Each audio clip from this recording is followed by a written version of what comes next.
ne sait pas ce qu'on aurait fait en cas de deuxième tour. On aurait très bien pu faire des alliances.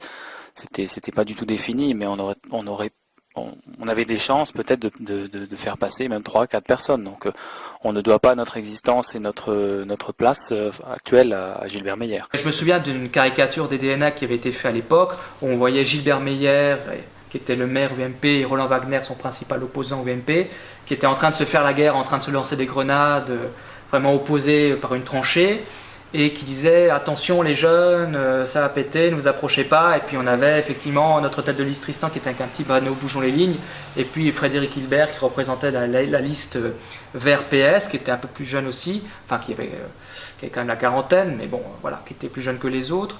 Donc il y avait cette caricature là, mais moi je n'avais pas l'impression que nous étions à l'écart. La guerre politique, nous la connaissions dès le départ et nous étions en plein dedans. Et donc justement, vous vous êtes lancé en campagne, carrément en guerre contre l'ancien sérail. Comment est-ce que les citoyens colmariens ont appris cette candidature ou cette liste qui a été créée, qui est un peu la nouvelle arrivante sur la scène colmarienne?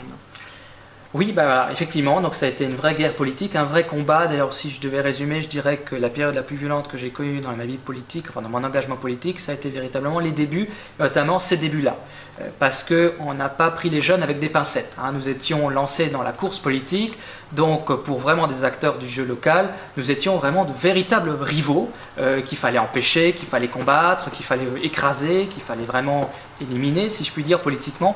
Il y avait véritablement des acteurs politiques qui avaient cette mentalité-là. Et nous nous opposions frontalement à cette mentalité et à cette approche de l'action politique.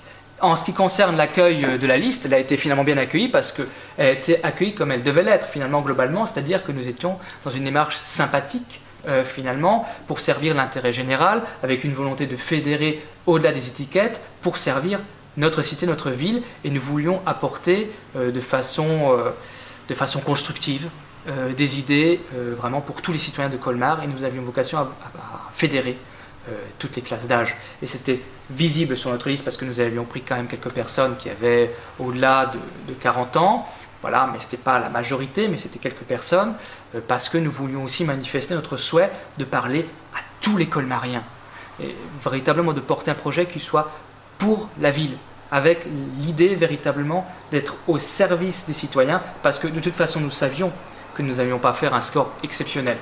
Nous étions conscients des réalités, mais nous voulions du coup profiter de cette occasion qui a été la possibilité qui nous a été donnée de déposer une liste pour défendre véritablement un programme.